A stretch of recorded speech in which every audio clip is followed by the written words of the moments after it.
éducatif dans la préparation d'une rentrée nouvelle en nous entretenant chaque jour du lundi au vendredi à 21h et à 11h avec un acteur du système éducatif. Il est professeur certifié des sciences de la vie et de la terre et il fait sa rentrée sur l'émission. C'est monsieur Agbomorenan Alain Aimé et il fait maintenant son entrée sur le plateau. Merci d'avoir accepté notre invitation. Avec lui, nous allons parler de la gestion psychopédagogique du groupe Classe. Générique.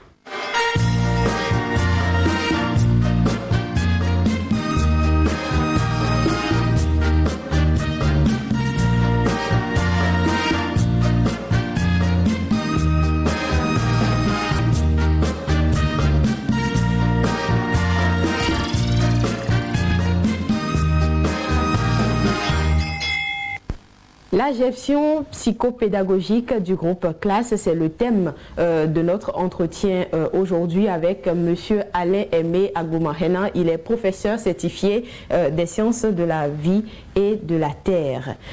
Merci d'avoir accepté notre invitation et d'être avec nous sur le plateau de rentrée pour parler des questions d'éducation. Les classes, elles sont conduites par les enseignants. Est-ce qu'ils doivent faire appel à des aptitudes psychologiques pour bien les gérer?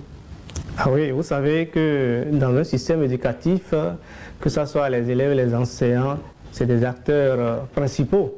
Donc, l'enseignant doit avoir la maîtrise, il doit avoir une certaine aptitude à gérer au mieux la psychologie des apprenants pour quand même la réussite qu'on attend de ses élèves.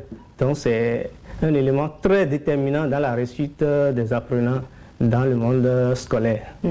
Au XVIIIe siècle déjà, Jean-Jacques Rousseau, à l'adresse des éducateurs, disait « Apprenez à connaître vos élèves car assurément vous ne les connaissez point ». Comment l'enseignant, qui est un éducateur, peut répondre à cet appel avec toutes les difficultés, avec la crise d'originalité juvénile notamment? Oui, justement, vous savez, vous avez abordé un problème important, la crise d'originalité juvénile. L'enseignant doit être en mesure de gérer cette crise avec les apprenants. Qu'est-ce que c'est déjà pour que nos téléspectateurs comprennent? La crise d'originalité juvénile s'adresse particulièrement aux adolescents et c'est un ensemble de manifestations qu'on constate au niveau de ces adolescents qui se livrent souvent à des actes répréhensibles. Ils font beaucoup de pagailles, on constate des bizarreries de caractère et de comportement à leur niveau et avec le sentiment qu'ils seront tout à fait impunis puisque tous ceux qui veulent se poser à cet élan, à ce comportement sont pris comme cibles, ils sont pris comme obstacles, si bien que les élèves qui ont cet âge généralement réagissent, ne veulent pas du tout sentir l'enseignant qui veut les freiner dans leur élan, dans cet élan pour manifester leur volonté d'aller, de faire tout ce qu'ils veulent. Donc, généralement, qu'est-ce qu'on constate? Surtout dans le monde scolaire, en situation de classe, on remarque qu'il y a deux grands groupes d'élèves.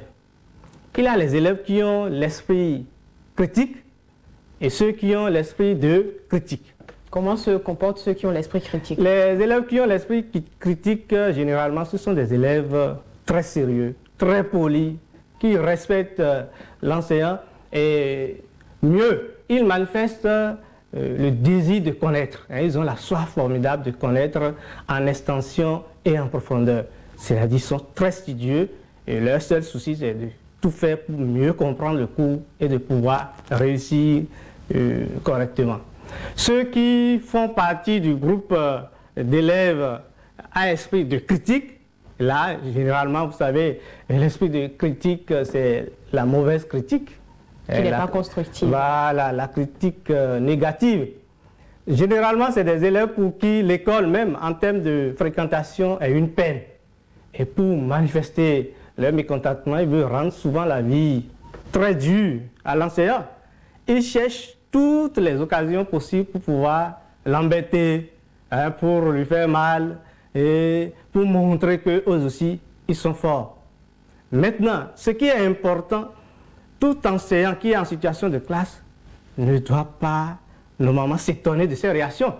Que peut-il faire face à la crise d'originalité juvénile? Vraiment, surtout en situation de classe, il doit être en mesure de canaliser ses élèves, qu'ils fassent partie du groupe des élèves à esprit critique ou du groupe des élèves à esprit de critique.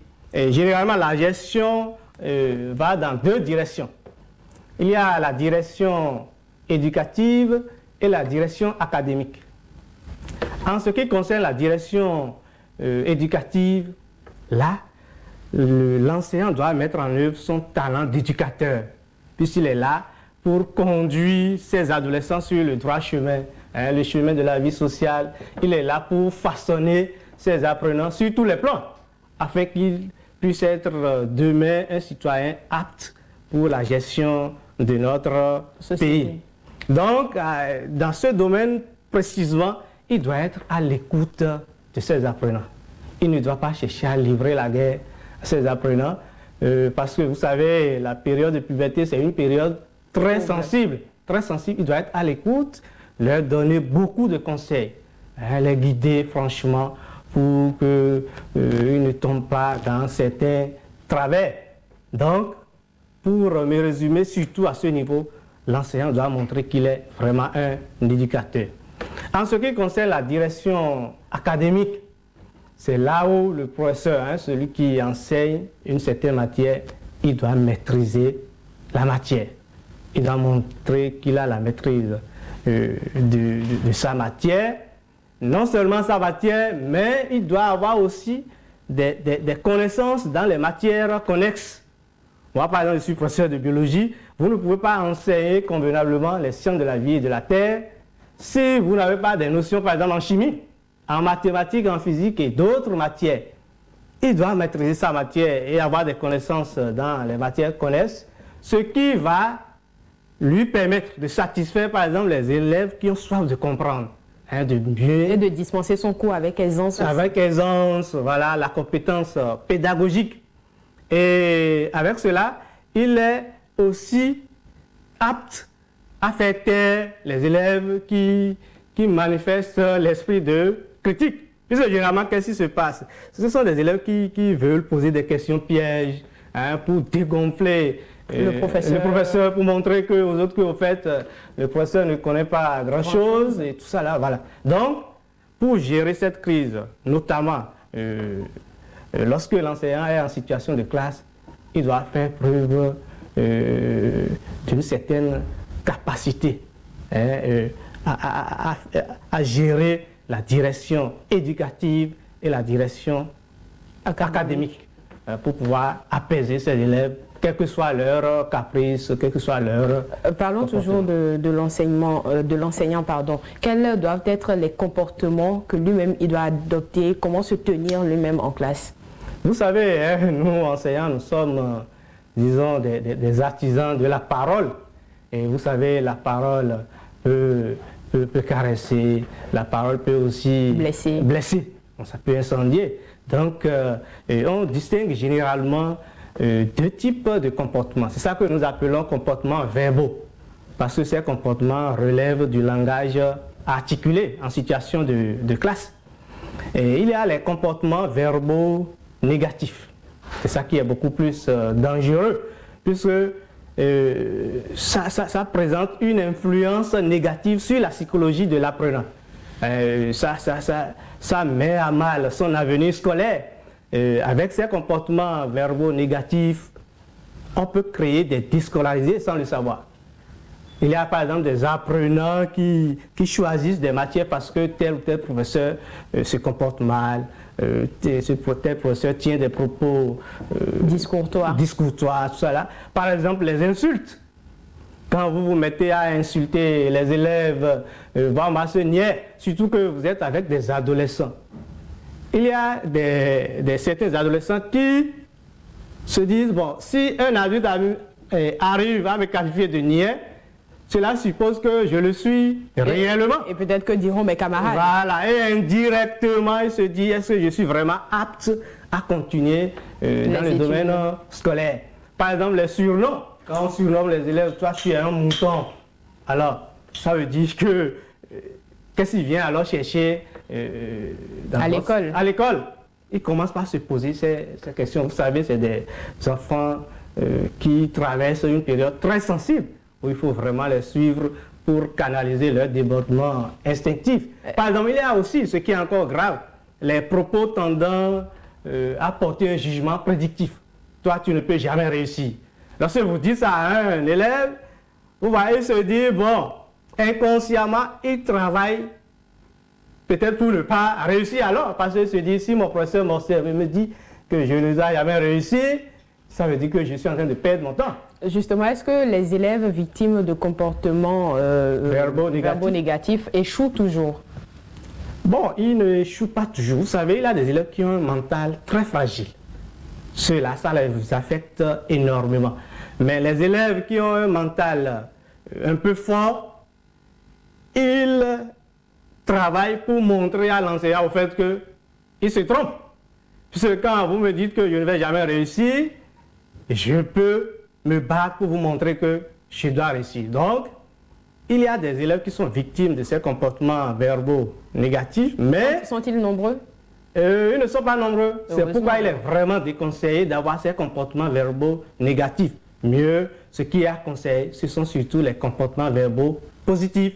Cela, ça a un impact positif sur la psychologie de l'apprenant et cela favorise son processus d'intégration individuelle du savoir. Parce que lorsque des propos venant de l'extérieur incitent l'élève, on constate qu'il travaille plus. Il voit son quotient intellectuel s'élever. Par exemple, lorsqu'il travaille bien, il faut le féliciter. Les sanctions ne doivent pas être que négatives. Il faut aussi encourager les sanctions positives. Et nos collègues, surtout du primaire, le font aussi bien. Puisque vous savez, souvent, faites un banc pour lui, tout ça là, ça motive. L'élève sait que vraiment, il est alors décidé à ne pas fléchir. Il est décidé à aller beaucoup plus loin.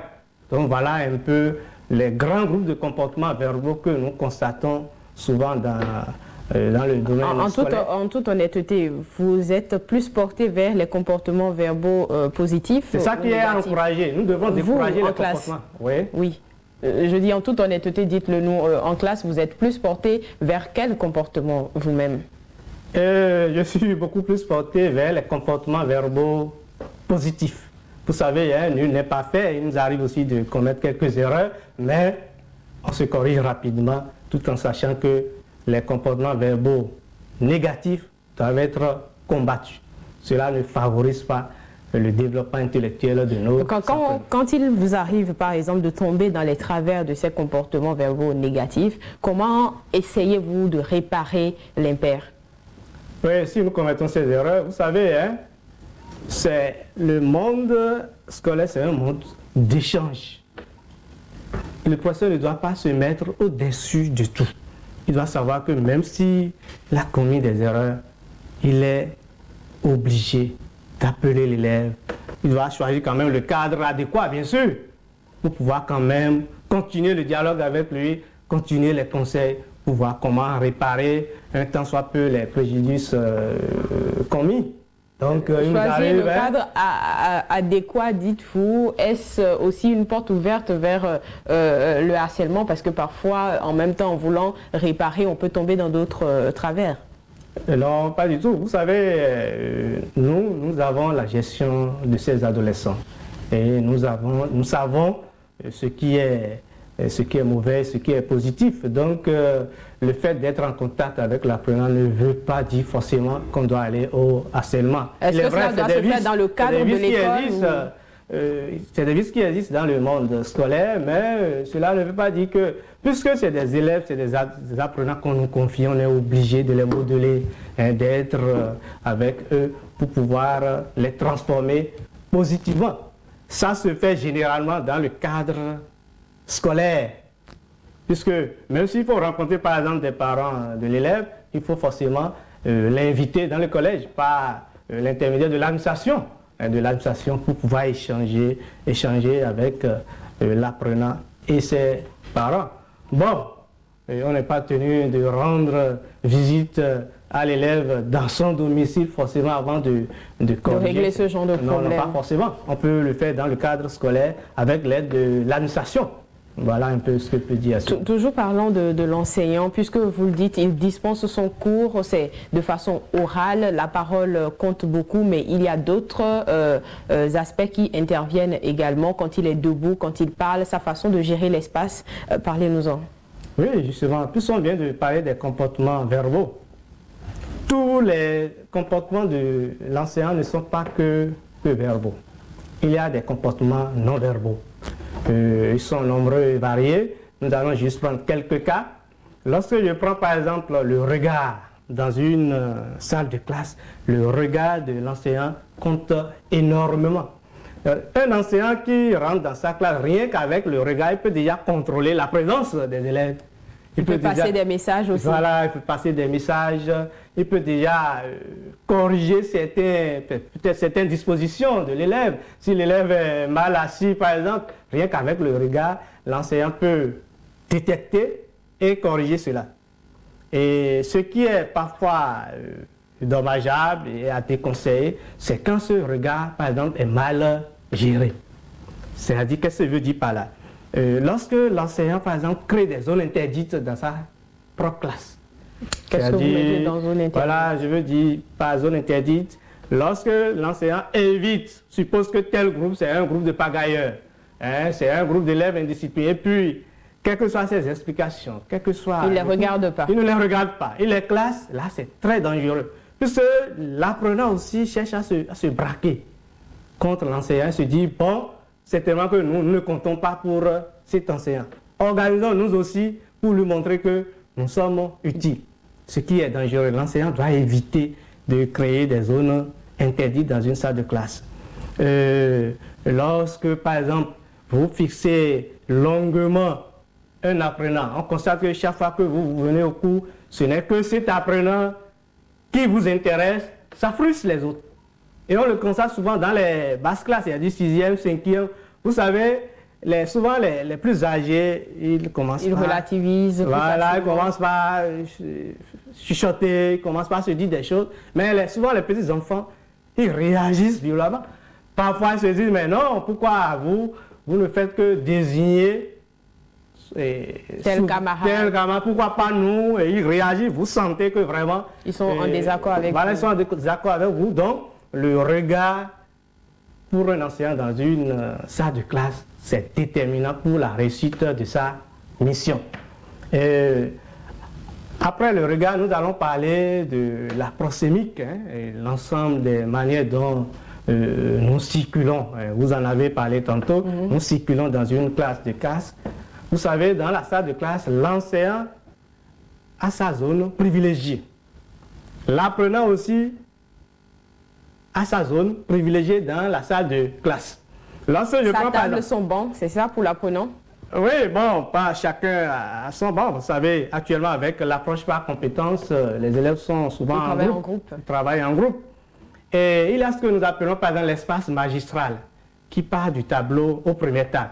Vous savez, l'enseignant peut circuler dans l'espace magistral.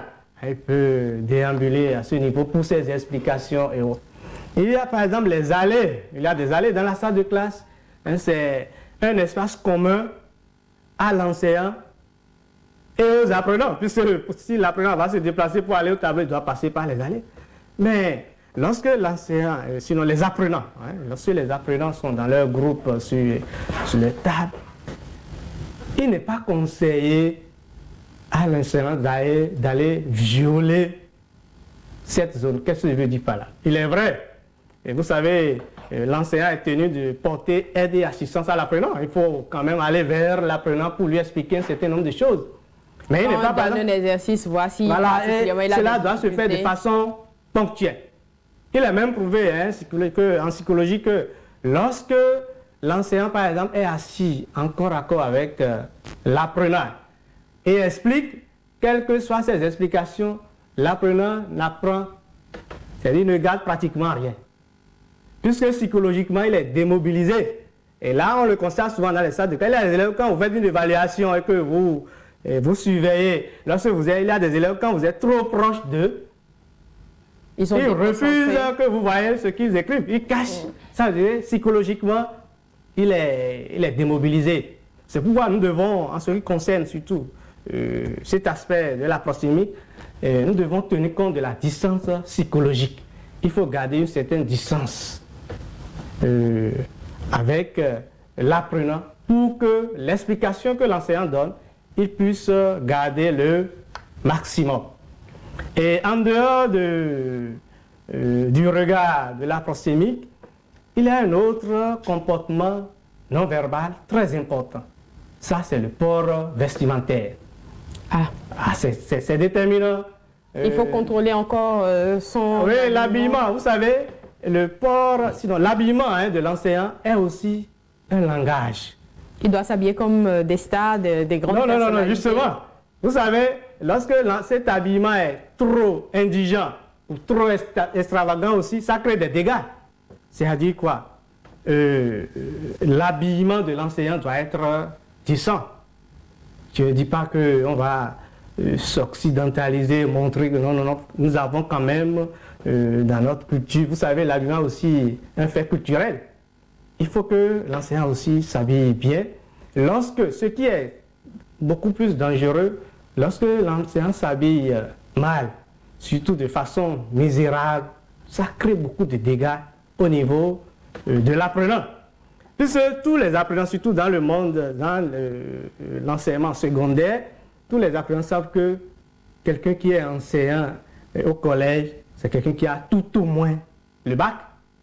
La plupart, c'est bac plus 5, plus 3, plus 4, tout ça là. Donc il se dit, si celui-là qui a accumulé tant de connaissances, qui a fait tant d'études, s'il ne parvient pas à bien s'habiller, s'il ne parvient pas à montrer qu'il a une certaine aisance au niveau de l'habillement, l'apprenant se dit, à quoi bon alors étudier autant? Parce qu'il prend, vous savez, hein, le premier exemple, le premier modèle qu'on présente à l'enfant en dehors de ses parents, c'est l'enseignant. Et ce qui est encore plus grave, si cet apprenant est issu d'une famille misérable, il se dit alors que ce n'est pas bien grave. Il est foutu. Puis il se dit, mais son rêve, c'est de s'élever par rapport à la situation familiale, d'être beaucoup plus à l'aise, de ne pas vivre certainement la même misère. Donc, et là, quand on envoie à l'école et il constate que le modèle qu'il est appelé à suivre, si celui-là est aussi miséreux, vous savez, sur le plan mental, psychologique, ça crée beaucoup de désastres. C'est pourquoi, en ce qui concerne le port vestimentaire, l'enseignant, dans son collège, dans son établissement, doit tout faire pour avoir au moins une apparence enviable et respectable. On ne dit pas de prendre tout son salaire pour l'habillement, mais quand même, on peut faire le minimum. Parlons rapidement de la notation et des appréciations. Oui, surtout la notation. Vous savez, les notes constituent des éléments de motivation et de démotivation aussi. Surtout si elles sont mal manipulées, ça crée aussi des désastres dans le monde scolaire. Généralement, on conseille de ne pas donner 0, c'est cela? Oui, normalement, la note 0, on ne doit pas donner 0. Il faut au moins un minimum au-dessus de 0. Puisqu'on estime qu'aucun apprenant n'est quand même véritablement nul. Il peut être mauvais, mais pas nul. Maintenant, lorsque l'enseignant utilise la note, c'est-à-dire brandit la note comme des menaces, ça crée des désastres. Vous savez, il y a par exemple des élèves qui classent des enseignants, qui n'aiment pas suivre tel cours parce qu'ils n'ont que de mauvaises notes dans sa matière. Que doit faire l'enseignant alors? L'enseignant doit tout faire pour que la note octroyée soit la plus juste possible et la plus équitable. Il est vrai, en docimologie, on dit qu'il n'y a pas de note très juste, puisqu'il y a toujours beaucoup de facteurs qui influencent la notation. On doit tout faire. On ne demande pas de donner des notes fantaisistes, mais que l'élève ne constate pas que le professeur est en train d'utiliser la note pour le brimer. Pour le brimer. Voilà un peu ce les appréciations, très rapidement, parfois au niveau des appréciations, surtout sur les copies, nous devons chercher à apprécier davantage les copies pour montrer à l'apprenant ce qui va, ce qui ne va pas, les insuffisances, tout ça là, dans le but de l'amener à se corriger davantage pour le futur, pour faire mieux. Bien. Merci Monsieur Alain Aimé Agbomahena, vous êtes professeur certifié des sciences de la vie et de la terre. Avec vous, nous avons parlé de la gestion psychopédagogique du groupe classe sur rentrée 2011-2012, objectif réussite. Merci à vous également de votre attention. Au revoir.